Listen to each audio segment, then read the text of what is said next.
Rachel Muse. Shit, that's a name I hadn't thought about since high school. We used to chill by the locker and watch her walk down the halls in a kilt, holding a notebook all close to her chest, looking all hot as fuck. We knew we didn't have the slightest chance sliding off those sweet-smelling panties, but that didn't mean we didn't constantly imagine having sex with her. In high school, I would jerk off to a mental image of her more than any other girl, even celebrity chicks. She was fucking perfect. Girls like that, though, they didn't fuck with guys like us. We were the skids. Our clothes were department store and not designer. We didn't drive, we took the bus. We drank and got high, which in high school all those girls thought was super fucking lame, but funny enough, 5 years later, those same girls were getting more coked out and liquored up than our bodies could even handle anymore. Yeah, me and the crew didn't get too many of the hot rods back then, but that's not to say we were losers, though. Fuck that. We were a lot of things, but we wasn't no fucking losers. When people needed to find a score, they came to us. Fake IDs, they came to us. Liquor and smokes, they came to us. It was just me, Petey, and Zach. The rest of the world could go fuck itself. After high school, though, things changed. Zach became a fucking correctional officer. Can you believe that shit? Moved out west with his girlfriend, and I heard they bought a house or something, but either way, we never saw him again. Petey started going pretty hard on the drink after Zach left. He went to rehab a couple years ago. I really haven't talked to him much since. I was closing in on 30, and I was completely alone. With no female prospects, barely no education, little hope for the future, and an overdrawn bank account, I decided, fuck it, I'm gonna kill myself. It wasn't like anyone was gonna miss me anyway, except for Barry at the bar maybe. I would see him on occasion and we'd sit and have a pint. He was a younger kid, always going off about the girls he was trying to fuck.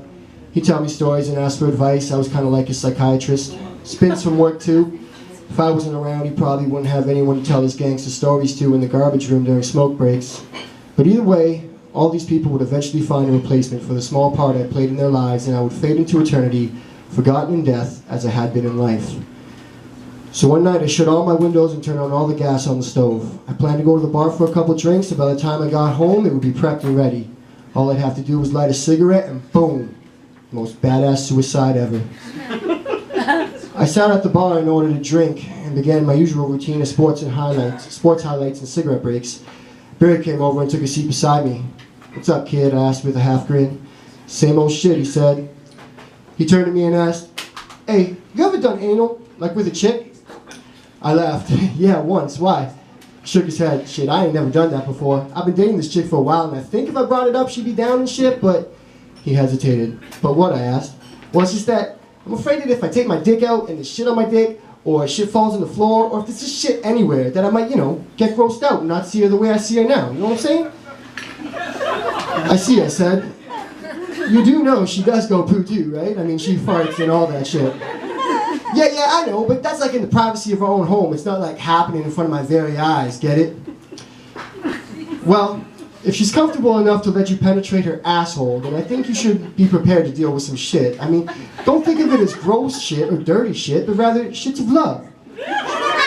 She cares about you and she trusts you enough that she's willing to momentarily lose all control of her rectum. You need to honor that trust by not thinking any less of her if it should happen that way. And if you can't, stay out of her asshole, get it?" "Thanks, yo. You a smart motherfucker, you know that?"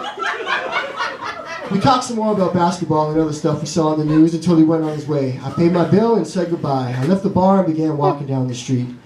I noticed a young lady walking in my direction on the other side of the street. She looked incredibly familiar. Finally, I remembered how I recognized her. It was Rachel fucking Muse, the cause of countless self-inflicted late-night ejaculations during my high school career. I wanted to go over and say hello, but I realized how stupid of an idea that was. I mean, what was I going to say? "Hey, Rachel, you probably don't remember me because we never really talked, but I'm just on my way to blow myself up, and I just want to let you know how super hot I think you are." I was pulled out of my trance when I noticed two young hoods run out of the alley and surround her. By this point, she was directly across the street.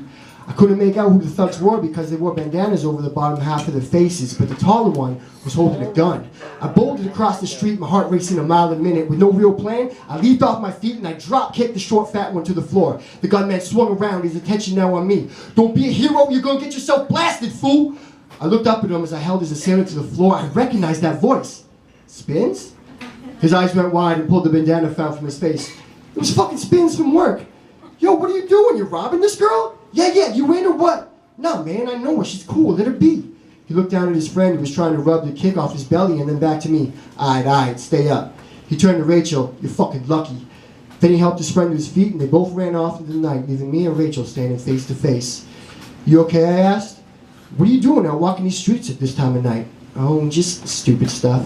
"Listen," she said finally, "would you want to walk me home? I'm a little shook up. That is, if you don't have anywhere to be." "It can wait," I said. So I walked her home. Before I left, I asked if she wanted to get a coffee sometime, to which she said yes and gave me her number. Things were going to be okay. I guess somewhere between Dropkick and Taylor and folding Rachel's number in my pocket, I decided that I did want to live. I mean, there's always a reason to think that your life sucks. For me, I felt abandoned by my best friends, but could I really justify my rationalization? Both Zach and Petey were just trying to better themselves. I couldn't be upset with that. If anything, maybe I should have been trying to do the same. I guess the lesson I've learned is, life is what you make it. If you keep telling yourself that life sucks, well then guess what? It'll suck. But I'm on the way to meet Rachel for coffee. You know what? Life doesn't suck.